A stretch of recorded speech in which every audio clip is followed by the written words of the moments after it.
Hello story lovers, welcome back to my channel Prema Pallaki part 9. చాలా gap తర్వాత వస్తుంది.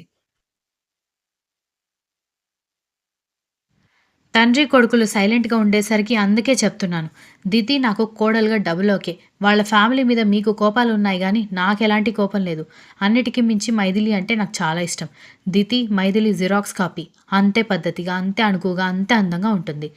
ఇప్పుడు అంత రచ్చ జరిగి అటు వాళ్ళ ఫ్యామిలీకి ఇటు మన ఫ్యామిలీకి ప్రెస్టేజ్ ఇష్యూగా మారబోతుంది కాబట్టి వాళ్ళిద్దరికీ పెళ్లి సెట్ అయింది. అందుకే అంత క్లోజ్గా ఉన్నారని అనౌన్స్ చేసి అఫీషియల్గా మ్యారేజ్ అనౌన్స్మెంట్ కూడా చెప్పండి. ఇంతకంటే ముందు వీరన్నయ్య వాళ్ళతో మాట్లాడండి అంది.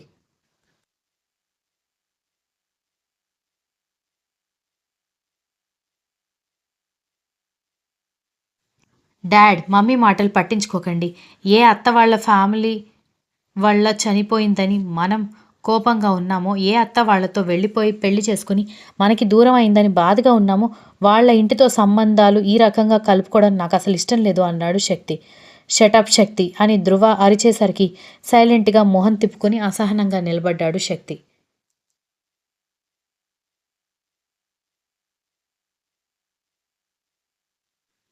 ఇక్కడ ప్రాబ్లం మన ప్రెస్టేజ్ పోతుందని కాదు. నాకు వాళ్ళ ఫ్యామిలీ అంటే ఎంత కోపంగా ఉన్నా నా చెల్లెలు పిల్లలంటే నాకు మేనల్లుళ్ళు మేనకోడళ్ళుగా ప్రేమ ఉంటుంది శక్తి. అందులోనూ దితిని చిన్నప్పటి నుంచి చూస్తున్నాను. తను చాలా సెన్సిటివ్. అలాంటి అమ్మాయి లైఫ్ అందరి దగ్గర సెన్సేషనల్ టాపిక్ లాగా రన్ అవుతుంటే క్యాజువల్గా తీసుకుని వదిలేమంటావా? నువ్వు మగాడివి కాబట్టి నీ క్యారెక్టర్ గురించి ఎవరేం మాట్లాడరు. బట్ నడి రోడ్డులో ఆ అమ్మాయి ఒక మగాడికి ముద్దు పెడుతుందని ఇష్టం వచ్చినట్టుగా మాట్లాడుకుంటారు. నీ మీద ఉన్న పిచ్చి ప్రేమతో ఆ పిచ్చి తల్లి ముద్దు పెట్టిందని ఎవరూ ఆలోచించరు అన్నాడు.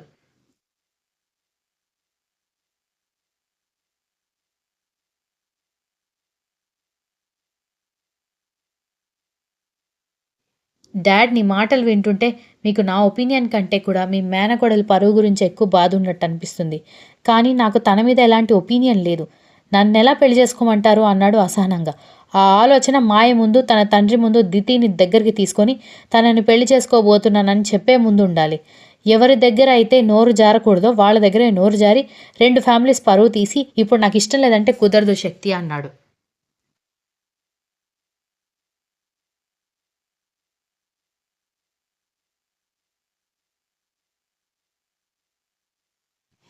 దాంతో ఇక ఎంత చెప్పినా తండ్రి వినేలాగా కనిపించకపోవడంతో వీర్ చచ్చిన తనతో తన కూతురు పెళ్లి చేయడు కాబట్టి ఓకే, మీ బామ్మర్ది ఒప్పుకొని తన కూతుర్ని నాకిచ్చి పెళ్లి చేసి నా కాళ్ళు కడుగుతానంటే అప్పుడు ఖచ్చితంగా పెళ్లి చేసుకుంటాను.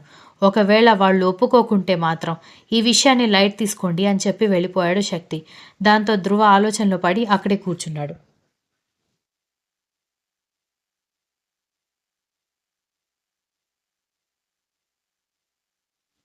చూశారు కదా, ఎంత ప్రేమ లేకపోతే నడి రోడ్డు మీద ఆడపిల్ల మరొక మగాడికి ముద్దు పెడుతుంది.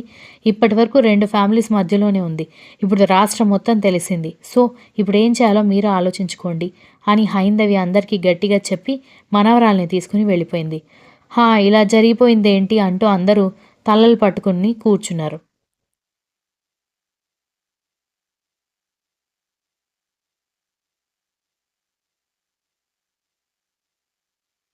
మెల్లగా మీడియా నుంచి, బిజినెస్ పార్ట్నర్స్ ఇంకా క్లయింట్స్ నుంచి ఒత్తిడి ఎక్కువ కావడంతో 2 ఫ్యామిలీస్ కాల్స్ ఎవరూ రిసీవ్ చేసుకోకపోతుంటే శక్తి మాత్రం ఇంకొకసారి ఈ విషయం మాట్లాడడానికి కాల్ చేస్తే మాత్రం అన్ని పార్ట్నర్షిప్స్ డీలింగ్స్ క్యాన్సిల్ చేయాల్సి ఉంటుందని సీరియస్గా చెప్పడంతో శక్తి ఫోన్ మళ్ళీ ఇంకొకసారి రింగ్ అవ్వలేదు.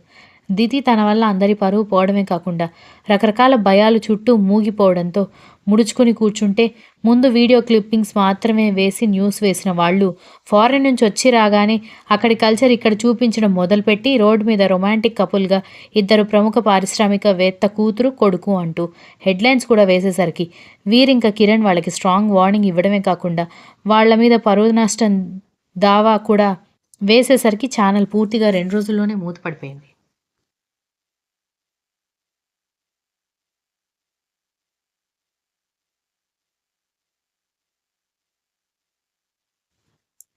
ఇక ఈ జరిగిన చండాలం అంతా ఆగిపోవాలంటే ఒకటే మార్గం అనుకుని వీరు ధృవకి కాల్ చేసి, నేను నిన్ను కలవాలి బావా, నన్ను నీ ఆఫీస్కి రమ్మంటావా, నువ్వు నా ఆఫీస్కి వస్తావా అని అడిగితే నేనే నీ ఆఫీస్కి వస్తాను అని చెప్పాడు ధృవ. తన ఆఫీస్కి రమ్మని చెప్పొచ్చు కానీ కొడుకు పిచ్చితనంగా వాగి వీరికి ఇంకా ఎక్కడ కోపం తెప్పిస్తాడో అన్న కంగారుతో తనే వెళ్ళాలని డిసైడ్ చేసుకున్నాడు.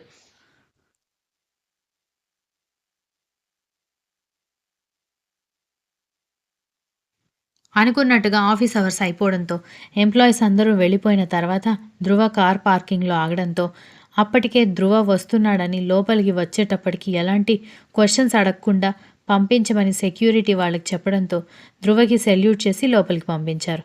వీర్ క్యాబిన్కి లిఫ్ట్లో వెళ్ళి డోర్ కొట్టడంతో కమిన్ అన్న బామ్మర్ది గొంతుకి లోపలికి వెళ్ళాడు ధృవ. కూర్చోండి బావా అని మర్యాదగా కూర్చోమన్నట్టుగా కుర్చీ చూపించడంతో ధృవ కూర్చున్నాడు.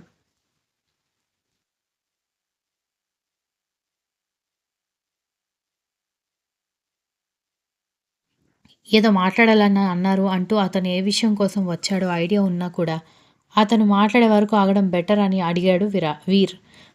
మన 2 కుటుంబాల మధ్య ఇప్పటివరకు ఎన్ని ప్రాబ్లమ్స్ ఉన్నా ఎవరికి వాళ్ళు ఎవరి దారిన వాళ్ళు ఉన్నాం. బట్ ఇప్పుడు 2-3 రోజుల నుంచి టీవీలో జరుగుతున్న రచ్చ మనం చూస్తూనే ఉన్నాం కాబట్టి మేము ఒక నిర్ణయానికి వచ్చాం. శక్తికి, దితికి పెళ్లి చేస్తే అందరి నోళ్లు మూతపడతాయని అనుకుంటున్నాం. అది కూడా మీకు మీ ఫ్యామిలీకి ఎలాంటి అభ్యంతరం లేకపోతేనే. నేను భయపడి అడుగుతున్నానని అనుకోకపోతే ఇక్కడ శక్తి కంటే ఎక్కువగా లాస్ ఆడపిల్ల అయిన దితికి మాత్రమే అన్నాడు.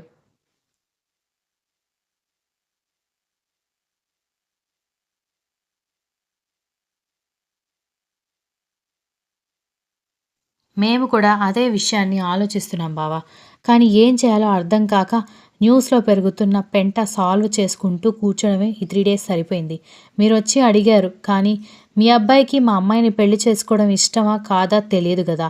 ఇప్పటికే పెద్ద చిన్న లేకుండా వాడి వయస్సుకి మించి నా మీద కాలు దువ్వుతూ ఉంటాడు. నా మీద కోపం నా కూతురు మీద చూపించడానికి నమ్మకం ఏంటి అంటూ 3 రోజుల క్రితం ఈ టాపిక్ వచ్చినప్పుడు ఇంట్లో అందరినీ హెచ్చరించడం గుర్తొచ్చి అదే అనుమానాన్ని వ్యక్తపరిచాడు.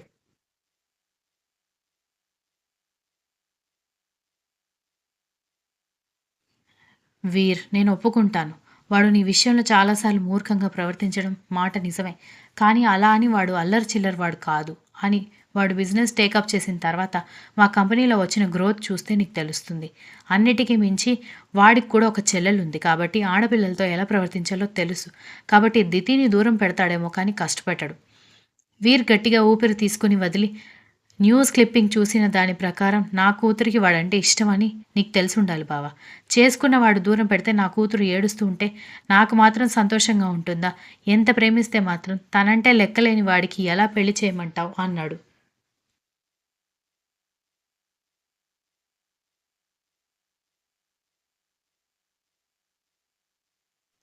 ఆల్రెడీ ఇద్దరిలో ఒకరికి ప్రేమ ఉన్నప్పుడు మరొకరు ఈజీగా ప్రేమలో పడతారు. దితి చూడ్డానికి చాలా అందంగా ఉండే అమ్మాయి. నెమ్మదస్తురాలు. వాడెప్పుడు పక్కనే ఉండి చూడలేదు కాబట్టి ఇప్పుడు ఇష్టం లేకపోతే అమ్మాయి పద్ధతి విధానం చూస్తే వాడే నచ్చొచ్చు కదా అన్నాడు ధృవ.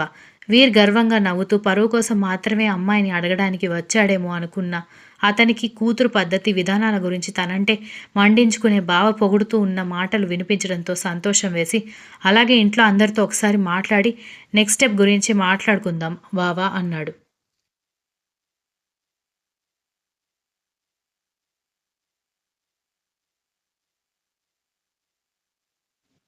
ధృవ సరే అంటూ లేచి నిలబడి హ్యాండ్ షేక్ కోసం చేయి అందించడంతో హ్యాండ్ షేక్ ఇచ్చి, ప్రేమించి చేసుకున్నానన్న మాటే కానీ మీ చెల్లెలు చాలా సంతోషంగా ఉంది బావ. అత్త మావయ్య మేము పెళ్లి చేసుకోవడం వల్ల మంచం పట్టి చనిపోయారని బాధ తప్ప నన్ను పెళ్లి చేసుకున్నందుకు తనెప్పుడు రీగ్రెట్ ఫీల్ అవ్వలేదు. నీ కొడుక్కి నా కూతుర్నిచ్చి పెళ్లి చేసినందుకు నేను కూడా రీగ్రెట్ ఫీల్ అవ్వకుండా ఉంటానని ఆశిస్తున్నాను అన్నాడు. ధృవ ఏం మాట్లాడకుండా వెళ్ళిపోవడంతో వెళ్ళిపోతున్న ధృవ వైపు చూసి ఏం మాట్లాడాడ్రా అంటూ కిరణ్ వచ్చి అడగడంతో వాళ్ళ మధ్య జరిగిన కన్వర్జేషన్ చెప్పడంతో ఏంటి వాళ్లే వచ్చి పెళ్లి చేయమని అడిగారా అని షాక్ అయ్యాడు.